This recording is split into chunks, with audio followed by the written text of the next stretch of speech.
Écoutez, quand on entend Édouard Philippe, on a l'impression qu'il est seul à y être attaché. D'ailleurs, c'est lui qui répond, c'est lui qui recadre. Et il recadre dans une forme de propagande. Parce que non, déjà à l'époque, beaucoup de ministres se sont inscrits en opposition au sein du Conseil des ministres contre cette mesure. Il y avait déjà le ministre de l'Intérieur qui n'était pas favorable. Mais il y avait aussi Gérard Darmanin, il y avait le ministre de la Cohésion des Territoires. Moi, j'ai envie de vous dire qu'en France, en ce moment, il y a une forme de bienséance comme ça, qui semble empêcher de toute façon tout discours d'opposition à 80. Tout le monde reprend en cœur une forme de propagande officielle selon laquelle le 80, ça sauverait 400 vies, et tout le monde reprend ça parce que ça fait bien, c'est communiquement correct, c'est politiquement correct, mais cette propagande, on la voit, on l'entend partout, spot de pub à la télé, à la radio, dans la presse, quitte à raconter n'importe quoi d'ailleurs. Moi, ce que je vous dis, c'est qu'un État qui n'écoute pas l'écrasante majorité des Français, un État qui tombe dans la propagande, c'est pas du tout le signe d'une démocratie qui fonctionne. Les études ne démontrent pas la baisse du nombre de morts sur les routes avec un passage de 90 à 80 km/h. Eh bien non, et pourtant j'entends Christophe Barbier sur votre antenne, à qui j'essaie de parler depuis maintenant plusieurs mois.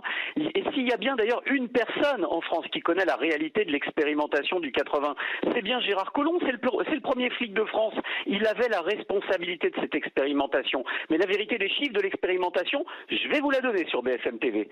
Sur les routes limitées à 90 km/h, 400 000 km de voirie en France, la moyenne est de 1 tué tous les 202 km par an. C'est beaucoup, c'est trop. Mais soyons clairs, dans le cadre de l'expérimentation à 80, là les chiffres sont terribles. On a eu 1 tué tous les 28,7 km. Où est la réussite de l'expérimentation? Il n'y en a aucune. C'est de la poudre de perlimpinpin, cette expérimentation. Et je suis en colère parce qu'on a d'un côté un ministre de l'Intérieur qui a un courage exceptionnel sur ce dossier. Il est le premier flic de France. Il porte la charge de la responsabilité de la sécurité routière sous la responsabilité du Premier ministre. Et clairement, ce matin, chez Jean-Jacques Bourdin, il s'oppose en ouvrant la porte à une solution pragmatique. Il dit laissons les départements agir. Dans les départements, on peut déjà moduler entre le 90 et 70, comme dans tous les pays européens, et ça fonctionne plutôt pas mal. Pourquoi vous dites pas, Pierre Chasseret, chiche à Édouard Philippe qui vous dit on se revoit dans 2 ans et on regarde? Déjà parce que ça sert à rien. Déjà, c'est méconnaître le dossier de la sécurité routière. Regardez, depuis 1 an, qu'est-ce qui se passe? Moins 2% de tués sur les routes. Je dis pas que c'est satisfaisant parce qu'on est encore à la traîne au niveau européen. Mais parce qu'on s'attaque pas au vrai problème. Dans 2 ans, il y aura moins de tués, ça c'est sûr. Mais est-ce que les chiffres seront satisfaisants? Non. Moi, je travaille avec des associations de victimes de la route qui travaillent sur l'alcoolémie au volant. Quand vous savez qu'en France, la première cause de mortalité chez la jeunesse, des 18-25 ans, tout confondu, que ce soit les maladies, les suicides, vous prenez tout. La première cause de mortalité, c'est alcool au volant. Qu'est-ce qu'on fait? On propose des éthylotests anti-démarrage à plus de 1 500 € par voiture. Vous croyez sincèrement qu'on va imposer à nos jeunes un éthylotest anti-démarrage à 1 500 € par voiture? Mais ça, c'est une réforme de riches. La réalité, c'est qu'il faut maintenant des dispositifs qui leur permettent de sauver des vies. Sauver des vies, c'est pas changer un 9 par un 8 avec un bout de scotch.